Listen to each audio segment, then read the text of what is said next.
Good morning students. I hope that you will have completed your copy in mathematics. Today I teach you lines and angle chapter 6 because in mathematics chapter 5 reduced. ठीक है, तो आज हम आप लोगों को line and angles के बारे में बताएंगे। लाइंस का मतलब हो गया रेखाएं और एंगल्स का मतलब हो गया कोण, यानी कि रेखाएं तथा कोण। तो सबसे पहली बात आप लोग जानते हैं कि लाइन किसे कहते हैं।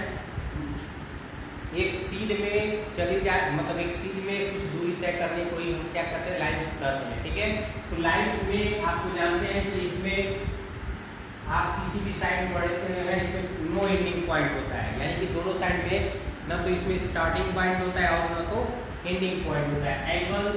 एंगल्स भी आप जानते हैं कि जब दो लाइंस एक दूसरे से टच करते हैं तो उनके बीच का जो कॉमन पॉइंट होता है वहीं पर आपका एंगल्स बनता है। ठीक है, तो एंगल के बारे में आप सभी लोगों को पता चल गया।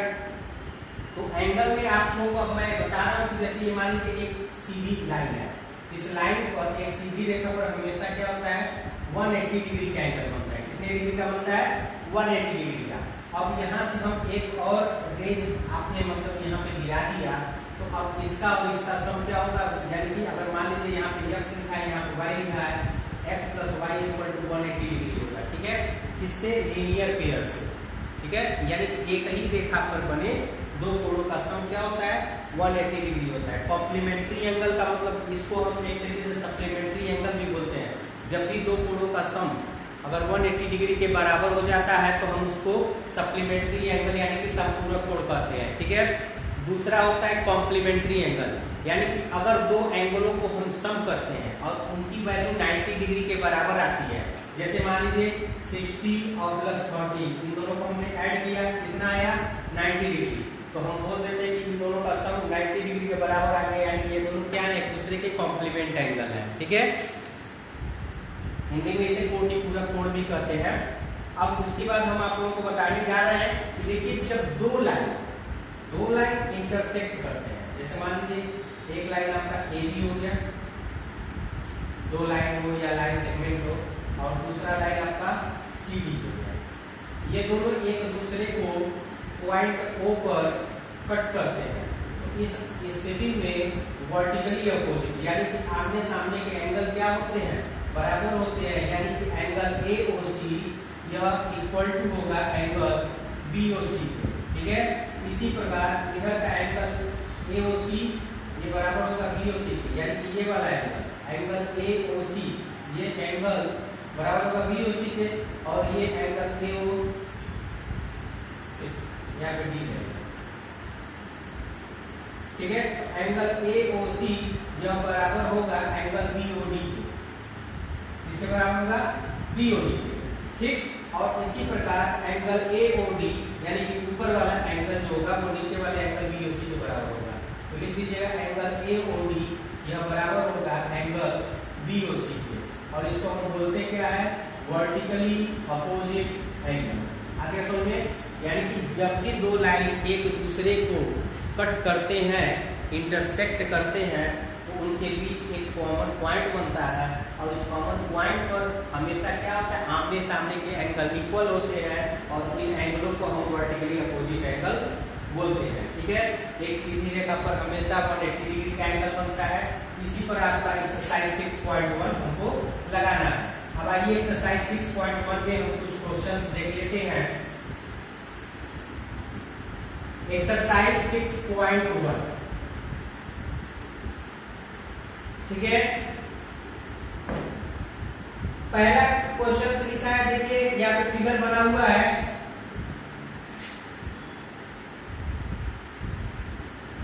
A B और एक लाइन इसको CD ऐसे इंटरसेक्ट कर रही है, एक लाइन CD इसको इंटरसेक्ट कर रही है।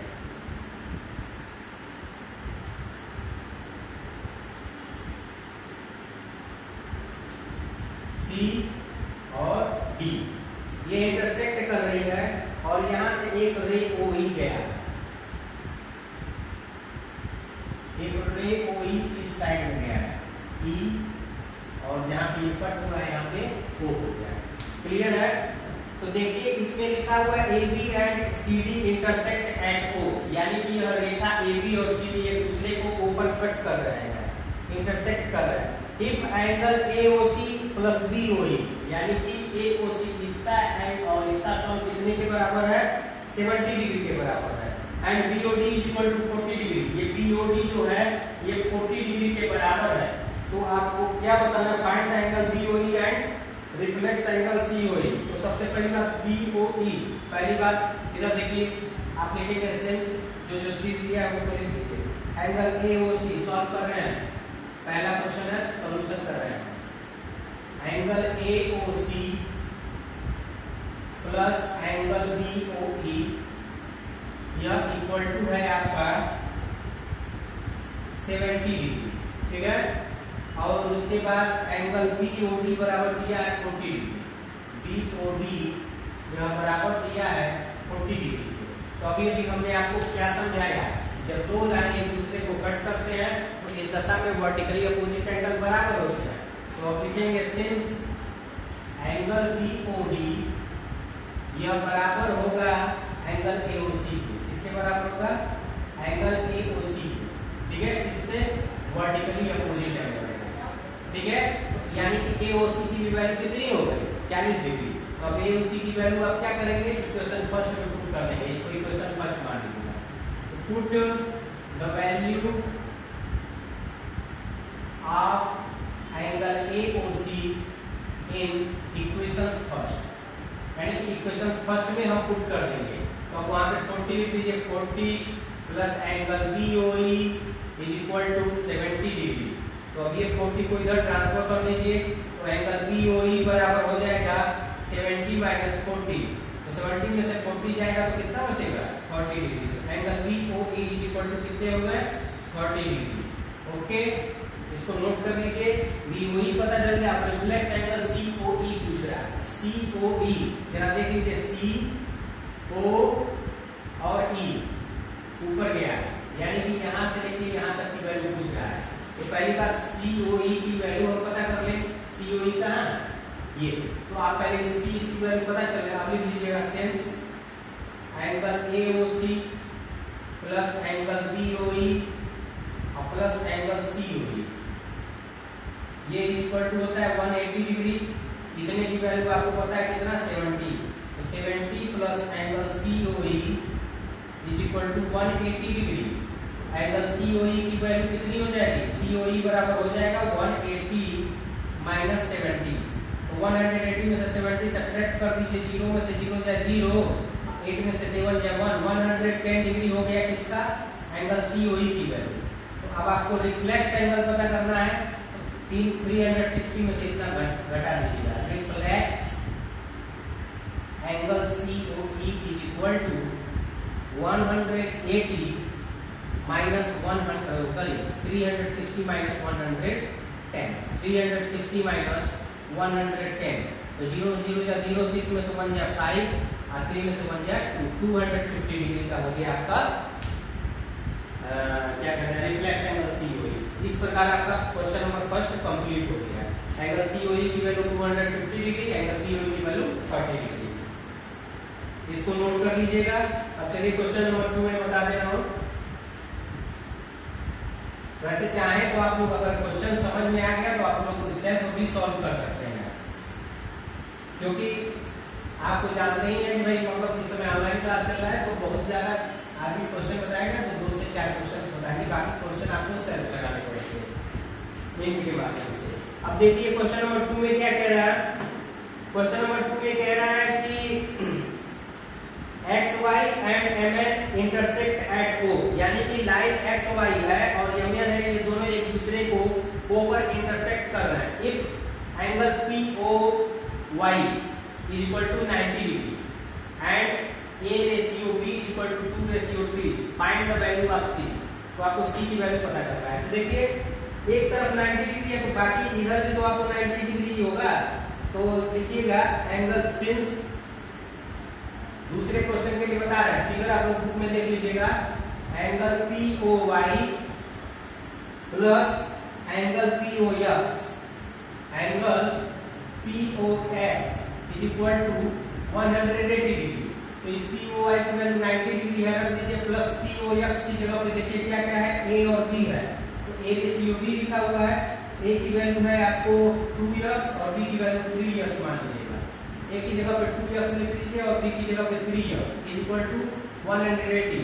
तो 2 और 3 मिलकर 5x हो गया और 180 में से 90 सब्ट्रैक्ट कर देंगे तो कितना बचेगा, 90। तो 5x इज इक्वल टू 90, तो x की वैल्यू 19/5, 90 में 5 से डिवाइड कर दीजिए, 5 1 5, 4 कैरी बचेगा, 4 कैरी बचेगा, 5 8 जा 14, यानी कि x की वैल्यू 18 डिग्री आ गई। Therefore a is equal to आपका कितना है, 2x रखते हैं तो 2 * 18 इज इक्वल टू 36 डिग्री हो गया। और b इज इक्वल टू कितना हो जाएगा, b इज इक्वल टू 3 * 18 यानी कि 54 डिग्री। a की वैल्यू कितनी हो गई, b की वैल्यू कितनी हो गई, ठीक। अब हमको किसका पता चल रहा है, c की value, find the value of c। तो देखो एक सीधी रेखा पर 180 डिग्री का एंगल बनता है। अब फिर लिखेंगे b plus c is equal to b degree plus c degree is equal to 180 degree. किससे, लीनियर मिरर से। अब क्या करेंगे, b की वैल्यू यहां पर रख दीजिए, 54 plus c degree is equal to 180। तो c is equal to 180 minus 54, subtract करेंगे, 10 में से 4 जा 6 और 7 में से 5 जा 2, 126, यानी कि c degree is equal to 126 degree. ठीक है, यही आपका आंसर हो गया। अब इसी तरीके से क्वेश्चन नंबर 3 देखिए।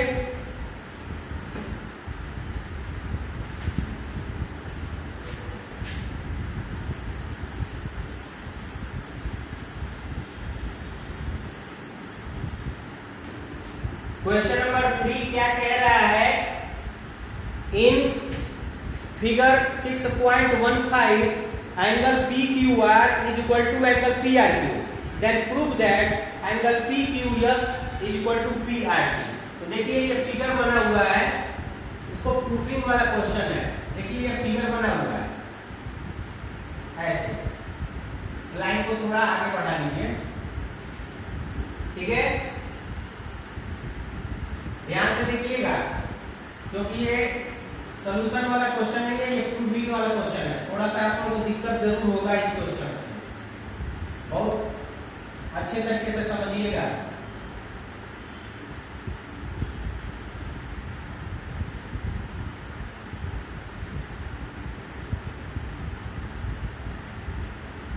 ठीक है, तो देखो इसमें लिखा हुआ है क्या, लिखेंगे एक ट्रायंगल PQR गिवन, जो दिया है उसको लिख दीजिए, गिवन इन ट्रायंगल PQR। इसमें क्या है, एंगल PQR की जो वैल्यू है वो PRQ के बराबर है, ये पहले से दिया है। आपको प्रूफ क्या करना है, to prove angle PQS is equal to angle PRT। Angle PQS की जो वैल्यू है वो एंगल PRT के इक्वल है, यही प्रूफ करना है। तो सबसे पहले प्रूफ प्रमाण में देखिए, प्रमाण में हम लिखेंगे सिंस एंगल PQR प्लस नहीं is equal to angle PRQ, ये है। अब देखिए आप जानते हैं क्या, इतना और इतना, यानी कि दोनों साइड अगर इधर हम PQS और उधर PRT दोनों को हम ऐड कर दें तो 180 के बराबर हो गए। अब ये आपको इक्वेशन 1, ये मतलब आपको दिया हुआ है, ठीक है। अब क्या करेंगे, इसी को हम इक्वेशन 1 मानेंगे। अब लिखेंगे since angle PQR plus angle PQS यह बराबर होगा 180 डिग्री के, आप जानते हैं एक सीधी रेखा से, ठीक है। ये आपका इक्वेशन 2 हो गया। इसी प्रकार उधर वाला angle PRQ plus angle PRT यह बराबर भी होगा किसके, 180 डिग्री से।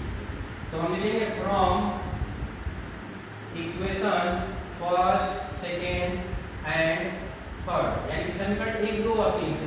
पहली बात 2 और 3 से देखिए, ये दोनों 180 के बराबर, तो दोनों को आगे सामने रख दीजिए, यानी कि PQR plus angle P Q S is equal to angle P R Q, ठीक है, plus angle P R T, ये हमने रख दिया।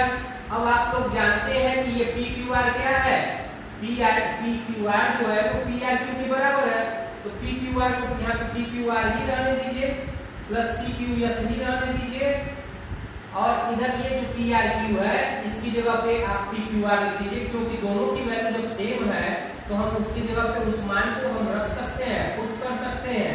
अब देखिए यहाँ पे भी पी क्यू आर, यहाँ पे भी पी क्यू आर, अगर उसको लेफ्ट साइड ले जाइए, राइट साइड ले जाइए तो माइनस क्या हो जाएगा, तो डायरेक्ट इसको कट कर दीजिए, तो आपको बचा क्या, angle P Q S is equal to angle P R T. यही प्रूफ करना था ना, देख लीजिए, तो लिख देंगे प्रूफ। अब इसको आप लोग नोट कर सकते हैं, इसको नोट कर लीजिए।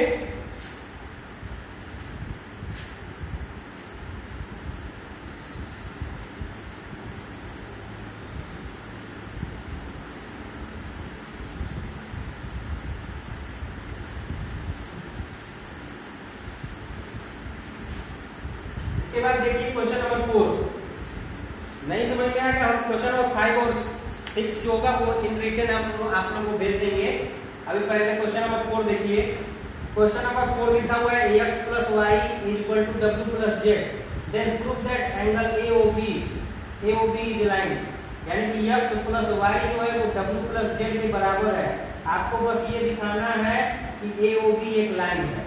तो पहली बात आप सभी जानते हैं, देखिए चौथे में हम सीधे सीधे लिख देंगे x plus y is equal to w plus z, ये तो गिवन है, ठीक, बट हम जानते हैं क्या, x plus y is equal to 180 degree और w plus z भी क्या है, ये भी 180 डिग्री के बराबर है ना।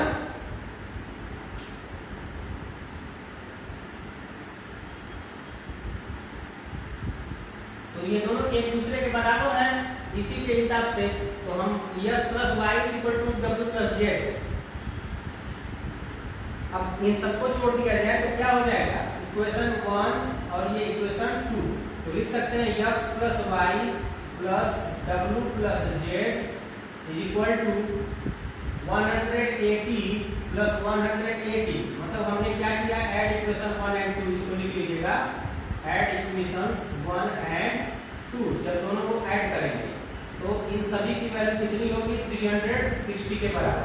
अब देखिए x plus y, यह देखिए ये x plus y w plus z के बराबर है, यानी कि जहां w plus z है वहां पे x plus y पुट कर सकते हैं, तो यहाँ पे लिख दीजिए x plus y plus x plus y, तो एक x मिलके 2x और एक y मिलके 2y is equal to 360 degree.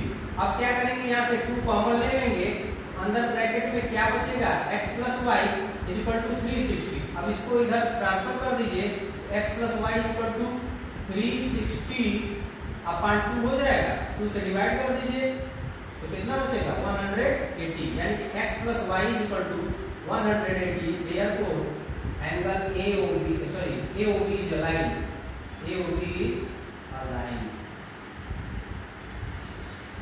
ठीक है। आप चाहें तो इस क्वेश्चन को आप लोग डायरेक्ट यहाँ से भी कर सकते हैं, x plus y plus w plus z is equal to, या पीरियड ना लिख के आप 360 यहाँ पे डायरेक्ट लिखिए और वहां पर पुट करके इतना कर सकते हैं, इक्वेशन इसको हटा दीजिए, ठीक है। इस वाले लाइन को हम हटा दे रहे हैं, पहले आप बस यहाँ से नोट कर लीजिए, ठीक है। ये आपका क्वेश्चन नंबर 4 है, यानी कि x plus y equal to w plus z गिवन, then therefore x plus y plus w plus z equal to 360। ये कंप्लीट एंगल कितने का होता है, 360 का होता है, कंप्लीट एंगल, कंप्लीट एंगल। तो ये लिख लेंगे x plus y plus w plus z is equal to 360। अब इस w plus z की जगह पे हम x plus y पुट कर दिए और यहाँ से x plus y की वैल्यू 180 ला दी, तो ये होगी क्या हो गया, एक लाइन हो गया, इसको नोट कर लीजिएगा।